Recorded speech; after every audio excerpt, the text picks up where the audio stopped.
Planetfall by L.E. Howe. Copyright 2014. Chapter 3. From silent solitude the ship returned. The offspring, battered by its experience, come home for comfort and healing. The familiar blue and green of water and earth glinted a welcome to the weary traveler as it slowly approached. The craft almost seemed to pause for a moment, as though reacquainting itself with family before slipping into orbit and maintaining a position above its mother world. The graceful movement of the ship belied the activity within, where each crew member was busy at their own task. Birch knew that he had made the right decision. This was their chance to live, and even now he could see in the faces of his crew that they too saw the truth in this. Now everyone busily worked at their stations to overcome whatever fate or providence might have planned for them. Despair had settled over them at Mars, but now, being here and seeing home so close had made hope real again. Mars had looked dead with its barren, lifeless rock. Earth looked alive. From here, nothing had changed. Lieutenant DeSante again began the ritual he had performed at Mars. This was it. The first attempt to communicate with their last hope. An uneasy stillness fell on the room as everyone remained engaged in their own work, and yet distracted and listening for any response. Base 1, this is Hypnos III, code 41993, alpha phase. Respond, over. A faint hiss was the only answer. Birch shifted uneasily in his chair, and trying to ignore DeSante's droning voice, squinted down at the screen before him. The readouts for the ship were pretty bad. Jane had been right about one thing. It looked like the only thing that could save them would be some kind of outside response. The heat shield was pretty badly compromised. It didn't look like it was even close to being able to sustain a re-entry attempt. They would burn up in seconds. They needed an answer from Earth, or an answer to prayer, if there was any difference between the two. Hypnos III calling Base 1, code 41933, alpha phase. Respond please. The hiss of dead radio waves remained the only answer. DeSante shrugged dejectedly, adjusted a few knobs, and began again.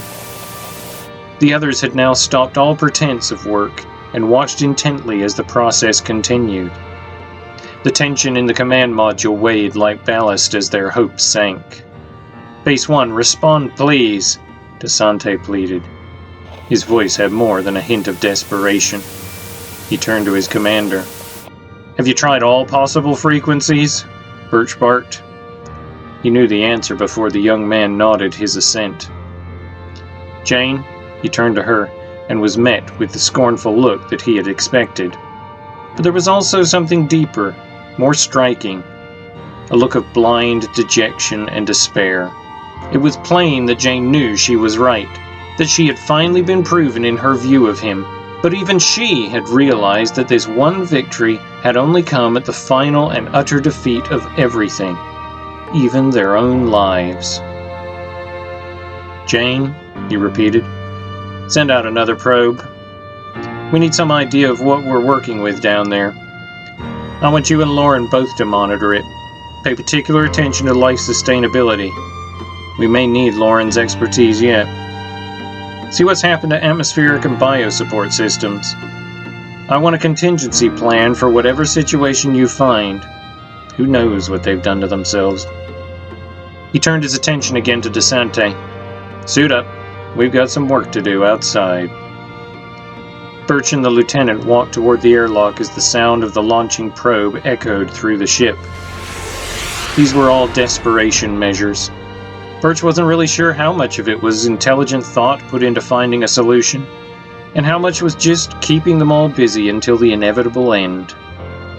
It wasn't a thought he liked to contemplate. He had always believed there were answers, however impossible they were. Whatever happened, he couldn't imagine himself sitting on the deck listening to hymns while the ship went down. He was going to fight this kicking and screaming and clawing all the way to the very bottom. Birch and DeSante reached the airlock. Silently, they went through the routine of putting on their suits. They stood for a moment, pausing before pushing the button, raising the door to the icy chill of space. The door slowly ascended. The sunlight from without streamed through, rising with the level of the door like a tide of hope flooding the gray compartment. The only sound was that of their own breathing, confirming their tenuous existence. Finally, the door was open. Birch squinted as he looked out, and then back to Desante, gesturing for him to follow as he left the ship. For the next few minutes, the two men struggled awkwardly with their own weightless bodies to reach their objective. Even the advantages of propulsion packs and hours of training hadn't made this more than a tolerable experience. And by the time they had reached the underside of the ship, both Birch and Desante's faces were wet with perspiration. Birch struggled to see through stinging eyes. Desante let out a low whistle, breaking the silence. "That's not good," he murmured. Birch blinked his eyes clear and saw that Desante had understated it. It was terrible. The heat shield was a mess. Some parts were missing in great clumps. Other areas had perhaps only fractions of tiles missing here and there. But even these smallest of breaches represented certain disaster. "What can we do?" The young lieutenant's voice cracked, almost pleading for hope. Birch sighed as he surveyed the damage. "So farewell, hope. And with hope, farewell, fear," he muttered softly before turning again to Desante. "Pass me a spot joiner and some chewing gum. We've got to make this the mother of all fix-up jobs. It's not going to be easy, but there's still a chance we can do it. We'll have to fix and rearrange any tiles we can and then coat the rest in an admittance wash. See if that'll be enough to hold it together. From there it'll be down to the flying. If I can take us in a perfect trajectory and hit that sweet spot just right, then we might make it." Desante looked dubiously at his commander. "That doesn't sound like much of a chance. That wash was never made for this kind of repair. It's too big. Even if we can piece together some kind of shield, I doubt it'll hold. There wouldn't be any room for error on the re-entry either. It would take a perfect flight to even have any hope at all. And even then it probably still won't work." Birch nodded. He was right, "I didn't say it was much of a chance. he muttered. Just a chance. I like that a whole lot better than no chance at all. Pass me that spot joiner and let's see what we can do." The two men began their painstaking task, searching for flaws, repairing some, moving the remnants of some tiles to other locations, and coating everything with a thin layer of heat-resistant wash. It seemed a hopeless task. Seeking to withstand the fiery judgment of re-entry with such a flimsy layer of protection, it was suicide. Any faults would be exposed and punished in the final destruction of them all. And so they worked, aware that no mistake could be made. "Major, Jane's voice crackled through Birch's headset. we have something to report on the probe." "Good.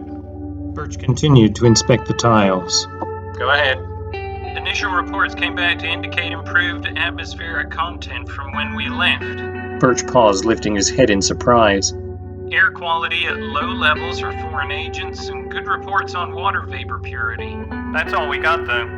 The probe caught off suddenly with some kind of malfunction. Do we send out another one?" "Yes." Birch started looking at the tiles again. "Try another location though. We need to get a good idea of what the surface conditions are. That can help us pick a good area to land. It sounds good so far, but we need to know more. Keep me informed." "Okay." Jane's radio clicked off. Birch thought for a moment about what he had heard. The news was good, but he tried not to hope again. He knew the return of hope meant the return of fear, and as all of this was built on an impossible re-entry, it was a poor exchange. There was no real reason for hope. Earth might still be habitable, but if they couldn't get there, it all meant nothing. Better to work in reality. There was a chance, and that's what he worked toward, but there was no hope. The task continued tediously for a time until finally Birch looked at his oxygen gauge. "We're a little on the low side, Desante. Let's head back. It'll take a few days to finish this, and I want to run some simulations on what we're working with here." Desante nodded, and the two men started back to the airlock. As they were returning, Jane's voice crackled again in Birch's headset. "We've we've lost the second probe, Major. Same cause. We sent it to another area but got pretty much the same information as last time. It cut off at the same point as the last one. Do we send another? Birch grunted. No. You don't just lose 2 probes like that. It looks like there's a lot more to this planet than we first thought.